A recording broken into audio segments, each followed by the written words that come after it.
Okay, hey everybody. I don't know why it won't let me post. Okay, so it's can kindness heal depression with Sonia Ross. Okay. Pin comment. Okay, so we just written hi ladies, hi everybody, thanks for joining. Okay, so let me just get Sonia back on and then we continue the conversation. Okay. Oh, what am I doing? Oh, why won't let me, hang on. Well, let me get her back on. Oh, there we go. Why won't it let me pin on Sonia? Okay. I don't know what's going on there. Why won't it let me go onto Sonia's live? Alright, one sec.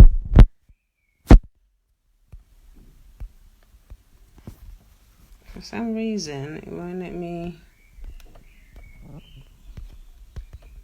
I'm trying to go on to Sonia's...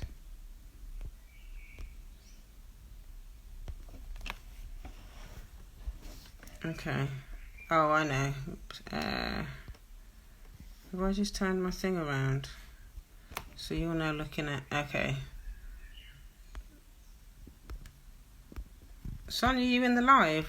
I don't know why it's not letting me... It's not allowing me to get Sonia to come live. Come on. Silly thing. So I've just turned it around. Hang on. I don't know why it's not working. Okay, so I'm going... Alright, let me just try one last thing. Okay, so I'll go on to Sonia's thing. Why is it not allowing me to get Sonia to go live? That is really bizarre. Okay, I'm going to have to end the live and restart it. I don't know what's going on, but it won't let me get Sonia to come on live. I'm tapping on it and it's not letting me do anything. Oh, it's so frustrating.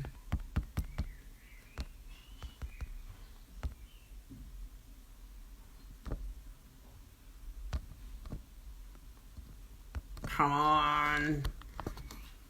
Stop trying to make us not be great, internet. I'm going to have to end the live and I don't really want to end it though. I want to try and bring Sonia on, but I don't know why it won't let me do it. Sonia, just drop some hearts in the thing just so I know you're actually on the live. Drop some comments in the drop some emojis in the comments just so I know that you're on. Maybe I don't know whether you're on, just to make sure you're there, and then I'll bring you on. Oh, there you are. Ah, there it is. Hey, right, okay. Fabulous. Hopefully she'll be on in a minute. Gosh, it's got really dark now. Okay, so...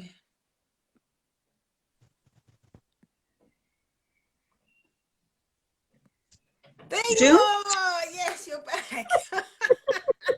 I had a horrible feeling like you internet better behave because we need to finish this conversation. It's a powerful conversation. Come on, ancestors. I said they're trying to stop us from being great. We made it through though. Yes, but the ancestors have other ideas. We will not be broken by these people. We will not be broken by these people. So what were we talking about? We're talking about kindness, and we were talking about the importance. We were talking about the body, weren't we? We were talking about the importance of kindness in the body. So, give us some examples of kindness in the book when it comes to the body and the Black woman. Yeah. Give us some examples in the book, what the ladies can expect from the book. Well, what I speak, I wanted to make the book as simple as possible. So some people may think it's repetitive, but I don't think so, because sometimes you need to hear things over and over and over again. So at each section of the chapter, each section, look, I can't even remember my own stuff, June. Each section, each chapter I say to ask the same questions, like, slow down, Mm, check in with how you're feeling. What am I feeling today? Like when I'm eating, why am I eating? When mm, I'm having a conversation, how am I feeling during this conversation? Like, don't go numb, don't shut down, yeah. just be present. When I'm in this space, how am I feeling? When these emotions come up, how am I feeling? Don't shut them down, just breathe into it. Just give Mm, yourself 5 minutes, just breathe into it. And you don't have to do anything, but just be aware and make note of what you're feeling yeah. so that you can come back to it later, because you need to start to rebuild the connection with your body. You have to begin letting it know that I'm open to hearing you. Yes, I say that as well. The body speaks, the body remembers. And the Mm-hmm. kindness conversation around that is Mm-hmm. doing it in really small chunks and Yes, yes. speaking kindly to your body. Speaking kindly to your body. Like you said, giving your body permission to speak so that you can start to listen, that you'll be willing to Mm-hmm. listen to what your body's trying to say, because that's what your body essentially is trying to say. That's essentially what Yeah, your emotions are there for, to tell you absolutely. maybe there's a 100%. boundary that's been crossed, or maybe Yeah. somebody's unsafe, and that's what's Yeah. important. That's what's important. I always say you come with your internal guidance system, but our internal guidance systems have been thrown so offline during racism due to racism, white supremacy, and trauma that it's completely out of whack. That's how people can be in the space with someone and not sense that the person is dangerous Yes. to them. You like, why didn't she know he was? Because somebody probably did something to him or her before, and And this then, danger didn't seem yeah, perfectly normal. yeah. We don't have There, any sense we of have, boundary. There's no we don't have intuition. your intuition is totally shut off. And I had made a post about that several weeks ago. Like, trauma and white supremacy and colonization has cut us off from our internal guidance system. That's why we just get so separated from ourselves. And these weird things happen to us, and people are Yeah, just like, well, how come they didn't know? Because they're shut down. yeah. Their guidance system is so off. Zen. But we have the ability, and I share in the book, we have the ability to reboot it, reconnect to it, Mm, and bring it back online. But we have to begin those daily check-ins. I always tell my clients 5 minutes a day, daily check-ins of, you say, like, I'm here, I'm present for you, I'm a witness for you. Like, we have to witness to ourselves the way nobody yeah. witnessed to us. Oh my God. Amen to that. And the thing is as well, what I want to say to the sisters as well that are watching this, whether you're watching it live or on the replay, is Mm-hmm. that you can't do this work by yourself. I hear from so many women that they're trying to do this work by themselves. There's only so much Yeah. you can do by yourself. You need to work with someone, be it in a group or with a therapist or whatever. But A if healing you, circle of some sort. yeah, even if you have maybe, you worked with a therapist and it didn't work out with them, you have to keep Yeah. looking. You have to Mm-hmm. keep looking and searching until Yeah. you find someone that you find comfortable, that you feel Mm-hmm. comfortable with. Because one of the things that that I've been reading about recently, I've been doing some work around Gestalt and some trauma stuff. Mm-hmm. You can't heal unless you feel safe. Yes, You can't absolutely. heal unless you feel safe. And healing is relational. Healing is Mm-hmm. relational. It's about Yes. relationship with self. It's about relationship with your therapist, relationship with the group. But you Mm-hmm. can't do this stuff by yourself because you haven't got that mirror. You haven't got that Mm-hmm. mirror. So Absolutely. find a group that you. Sometimes it is just about a feeling. Like, I know you Mm-hmm. guys probably weren't watching this, probably won't believe this, but this is the first time Sonia and I have had a conversation. This is the first time Sonia and I had a live conversation. But I knew from the moment I saw her page, I was like, Yeah. this woman, she knows what she's talking about. And there Yeah. was a And so few for those, little, yeah. go ahead, say that. No, I You was little just going to what? say there was some the little few comments went back and forth, but I Yeah. just knew that there was something about you that I really liked, and I just kept getting a feeling. It's almost like spirit kept saying to me, "You need to do a live stream with this woman. You need Mm-hmm. to connect with this woman. You need to Yeah. get her book. You need to connect with her." And so Yeah. when the whole thing came up around Mental Health Awareness Week, I just thought, you know what, this is a perfect opportunity. We can put the depression thing and the kindness thing together. Let's just have a conversation and let's just do it live. We didn't Yeah. really plan Absolutely. anything. We just No, we literally didn't. said, It's Mental Yeah. Health Week. Yeah. And this is how it is though. This is how it is though when you're connected to your body. So, I saw you complimented me on my page. I was like, oh, that seems dope. I looked at you. I was like, oh my God, her page is like fabulous.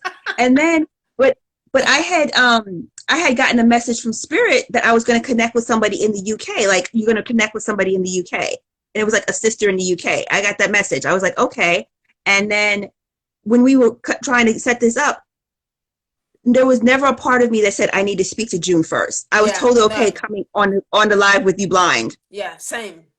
Mm-hmm. I was like, I just knew it would be okay. I just knew it would be okay. I just knew it. Somebody said, wow, I thought you guys were friends from way back.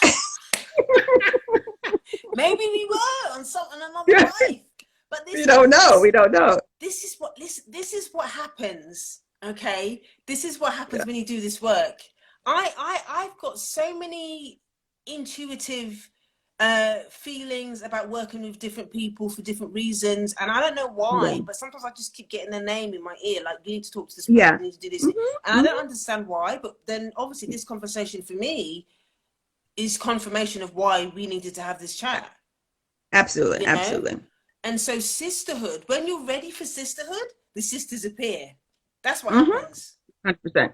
I believe it, because as I've gone on my healing process, I've been able to create a sisterhood. There's a couple of women in my life who are my sisters. One's white, one's black, and one's a Latina. And and they hold space for me. I can be vulnerable. They see me. They affirm me. The white woman as well? The white woman who became my friend when we were the first day of undergraduate in college, she came and sat next to me. And she talked to me the whole time. And I was like, why does she keep talking to me? And then she's been my friend for 10 plus years. I've met her mother. I've met her boyfriend. Wow. I've been to her house. We've traveled together. My daughter loves her. June, I don't mess with white people like that, okay? And she knows I don't mess with white people like that. Wow. I've told her I don't mess with white people like that. And she's like, I understand why. And that's the painful truth. Yes, but let me tell you, let me tell you how Spirit works. So if it was left up to me and my personality, I wouldn't deal with any white people. But she and I were disconnected for a while, and because I was angry at white people, I'm gonna be honest. And I was driving by her job one day, and Spirit was very clear and was like, "Call her, call her, call her." And I called her, and she was like, "Oh my God, I just thought of you, and I'm so happy to hear from you." Wow. So yes, I'm saying it on the live. I don't deal with white people. I'm saying it. I don't. But if you've been following this conversation, me and June have given ample reasons why. I don't know how June feels about white people. I'm not saying these are June's feelings, but these are my feelings. Anybody who knows me knows I feel this way, because I don't hide it, because it is what it is. But even if I can have my feelings, the way God works is God will point people into your life and be like, I understand that feeling, but go speak to this person. Yeah. And so she's been a dear friend for years. She's really an angel. Wow. So here's where I stand on the white people conversation. For me, I've done so much of this work, okay? And I've had so many experiences where I've just basically been abandoned by white people when I want to have conversations about this work. And I understand why, because for me, if you're a white person and you're not doing this work, then how can you be safe? How can you be emotionally safe if you're not doing this work? Now, don't get me wrong. I'm not rude to white people. I'm not, I'm not disrespectful or anything like that. No, but I can't. No. For me, I can't have that in my inner circle. Absolutely not. Because I can't have those conversations, and I'm not going to abandon myself. And I've done that. 100%. Myself. And I don't recommend that. If I can't speak to you about anything that's on my heart or I'm upset about, then we can't be friends. Yeah. And you have to be able to, because when she and I had our conversation when we came back together, I told her, I said I was very angry with white people. Yeah. And I asked her, how do you feel about being white? And she said deeply ashamed and embarrassed. And so I could have a conversation with her, but no, I'm not going to mess with you in general because most people who we're talking about, they don't have the emotional capacity, and they're making a choice to remain blind. Yeah. And so there's nothing for us to talk about. But this my person, if I can speak to her about what's really in my heart, and she can hold space for me about it, all of it, not just being Black, but just my my trauma and stuff like that. Yeah. She can hold space for me. And so I say all this to say is that I agree with you 100%. We need to make sure that we do not put ourselves in situations that are toxic. Because my new sister friend who's Black, I met her at a very high level clinical training, and we were one of 5 Black people. I met my Latina sister and her there, and these white folks were off the chain. Wow. We're all therapists. They were being racist. They were being misogynist. There was one white man in there. I'm not even going to tell you, June, how he was acting. It was a total fool. You know what I'm saying? So for me as a Black woman, I told my friend, I said, I'm not going to any more clinical trainings that are predominantly white. Yeah. I can't. It's just inappropriate. It's a bunch of, it's disrespectful. It's just oppressive. Yeah. It's just very, very oppressive. Yeah. And if we bring it back to the whole conversation around kindness, this is what kindness looks like. That's an example. Making a decision that I am not going to abandon myself to make somebody else feel comfortable. That is an example of what kindness as a Black woman looks like. I'm not going to abandon myself. Yeah. And I like what you and I like what you said, though. I like that you call it abandoning yourself. I'm going to have to start utilizing. No, don't abandon yourself in any space. Right. And sometimes you deserve more, and we have to give that to ourselves, because nobody's going to give that to us. No. And then we have to hold the line. And don't, like I told you about my white friend, I'm not going to be friends with anybody who's going to make me abandon myself. Yeah. And under no circumstances. That's the thing. I have to say this as well. It's not for the majority of white folks. I know that not everybody's Donald Trump. Not everybody's walking around with a KKK hood on. And that's what a lot of white people, a lot of liberal white folks think that they have to have have to support Donald Trump, and they need a KKK hood in order for them. It doesn't look like that. Those racists, I know where I stand. I know where I stand with those folks. So that's okay for me.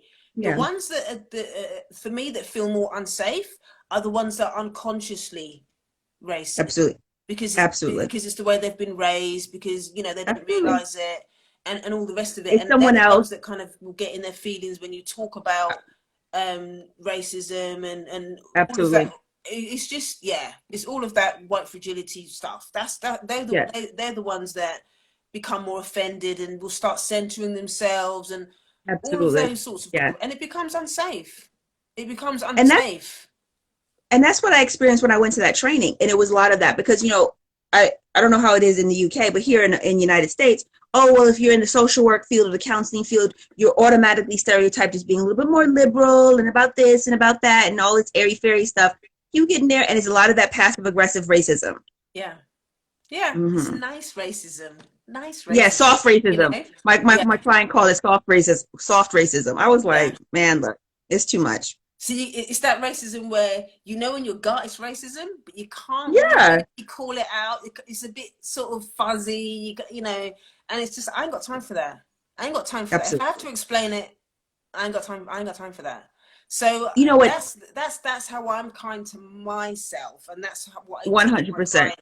To be kind to themselves by having those sorts of boundaries. And you're not going to understand those sorts of boundaries around being kind to yourself unless you're actually actively doing the work. If you're actively working with somebody or with a group that's going to give you permission to start setting those boundaries. A lot of us don't understand those boundaries because we don't understand racism at that level. We don't understand it at that depth. Because we've been indoctrinated that our boundaries don't matter. We need to center other people's feelings above our own. We were taught to as children, we're taught to center our parents' feelings over our feelings. And in a larger society, we're taught to center white people as their happiness keeps us safe. Yes. And so all their boundaries, they step all over our boundaries, and we're completely disconnected from ourselves. We basically have to disconnect from ourselves in order to survive. But when you make that connection again, then you realize no part of this feels right for me. Yeah. And this is why I have to step away. Yeah. And this is why, hence the depression. This is when you put all those things that we've talked about in this conversation. We've talked about, you know, the abuse within the family, the violence, the violence, whether it's come from the plantations or whether it's been passed down, the microaggressions, the having to abandon yourself in white spaces to make white people feel, all of these stuff contribute to having to disconnect from yourself, to abandon yourself in order to survive. Self-abandonment and codependency become a survival mechanism for us. So we become depressed because we can't be ourselves. We become depressed because we can't be ourselves. It's that simple. And then we don't know who ourselves are. And then we start getting confronted with the picture. We're like, wait, but this is not who I was taught was acceptable. So is it even okay for me to be this way? And this is why we're just filled with such pain and such self-doubt and self-recrimination, because and this is why I tell people we have to get that white voice out of our head. And, you know, just to be clear, when I made a conscious effort to disconnect from white society, it was like 50% was healing for me. Oh my God. It brought me 50% of healing, because I was like, I'm not engaging with them. I'm not under their gaze. I don't work for them. I'm not looking for approval.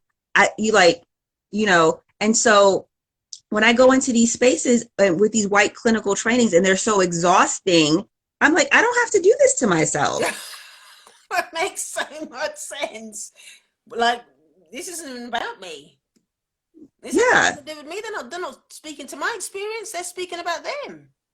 Yes, absolutely. Absolutely. Yeah. Absolutely. But now, in a sense, I will enter those spaces to listen to it from the position of, let me just see how white supremacy acts out in these spaces. For me, it's a learning tool to learn about white supremacy. Does that make sense? So now I'm not. Say that again. I look at these trainings now.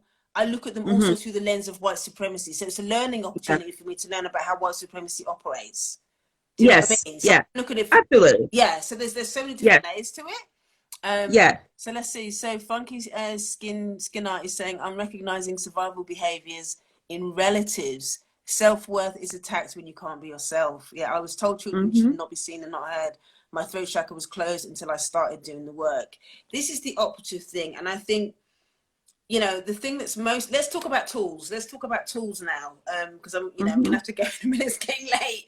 But I don't want to leave this live stream without kind of pouring into the sisters about how important it is to use the tools. You know, what do the tools actually look like? And how we can begin to use kindness as a powerful way to begin to take care of ourselves in between the therapy sessions, when we're at home or whatever, and then how that can work in terms of how that can ripple out into our families and stuff. So what does that and obviously within the context of your book, what does that look like? What do the tools look like?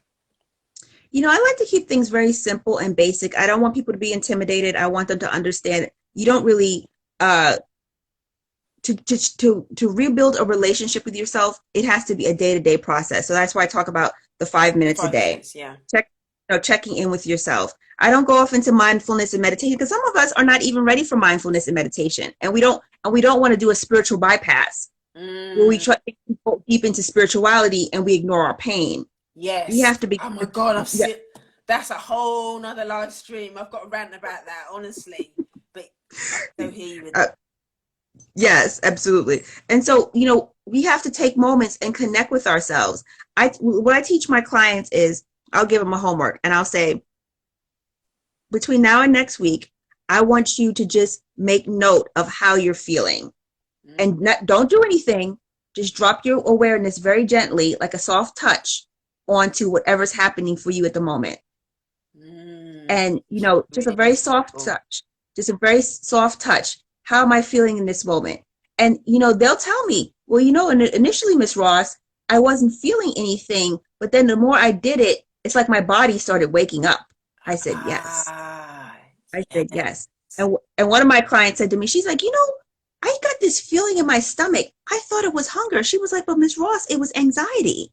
I said, yeah, but you didn't know that because you're just disconnected from yourself. I have a sensation. And remember, hunger is one of the acceptable sensations. So I'm just going to put something in my mouth to make it go away.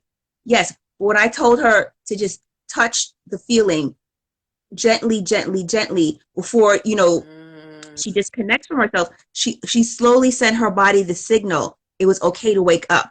It was okay to communicate. So I keep things very simple, June. I don't make it complicated. You know, we have everything we need inside of us. It's important to get a guide that's trusted and safe for us to hold space and be vulnerable. But we can also be very clear about that we have the ability to do this for ourselves. Yeah, I love that. Just keep it really, really simple, because I think that the whole process of healing in of itself can actually be quite scary for a lot of people because they're so used to feeling disconnected. But I think, just like you said, just keeping it really simple, giving yourself the 5 minutes to kind of check in with yourself, to become aware of what the feeling is and all of that, is really beautiful. It's really, and that really, I love the gentleness of that. I love the softness of it. And yeah, just that ability just to be, that is really kind. That is really kind. Yeah. And I think, you know, and I tell people, you know, if you're expecting some hard-nosed approach with me, you're not going to get it. The last thing we need to do is be hard-nosed with each other. So that's why my approach is always very gentle, because I'm hoping to model gentleness. You know, we can give this to ourselves. This is what we deserve. We've always deserved it.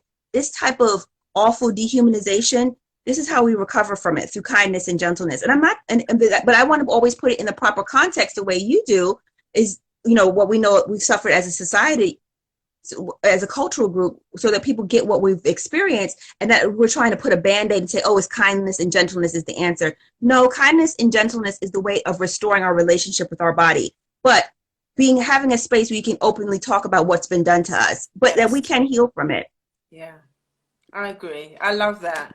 Oh my God, Sonia, this conversation I just loved every minute of it. It was rich. It was too. deep. Thank you so much. Thank you. Sisterly. It was, Thank you. It was honest. It was vulnerable. Thank you. Just related so much. This is what happens when the ancestors are involved. Just do as you're told. Yes. Absolutely. Absolutely. 100%. Do as I'm told. And I just did this on the fly. I'm like, do you know what? I just literally thought, okay, well, Sonia's going to need to be on this week. I just wrote your name down on a list of people that I really wanted to speak to for this week, and your name kept coming up, and this is Sonia's week this week. I'm so Thank you so much. I'm so glad that you came on. So thank you so much for your time. Number two, this ain't going to be the last time. You know that, don't you?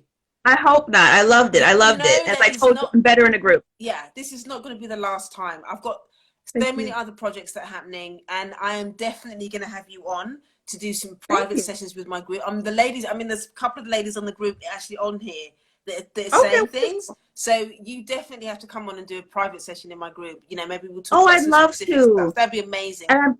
I love to. And I tell you, Spirit told me that I would reach the UK. Yes. What, come here personally? No, that my work would reach the UK, that I would connect with somebody in the UK. 100%. 100%. Yeah, 100%. It's already here. Yeah.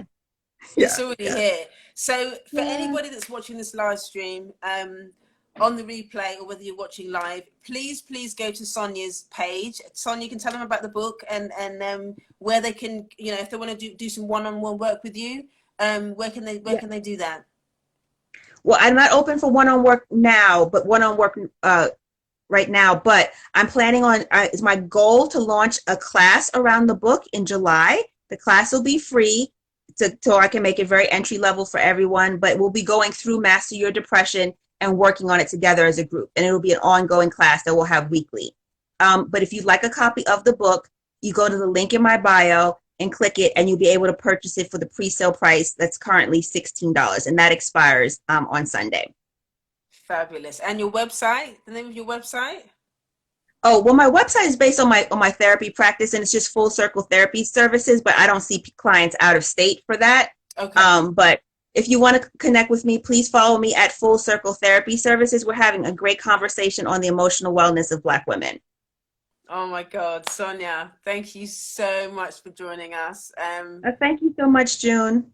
My heart is full. My heart is full. I love my sisters so much, honestly. I love when I meet other sisters like yourself that are doing this work, number one. And number two, just, you know, when someone just gets you, I just really felt that we get each other with this work. Yeah, love absolutely. that. I love that. You're So wonderful. thank you so much for, I feel that for too. the work that you're doing. It's amazing. And, you know, we're going to work together again in the future. I just know it.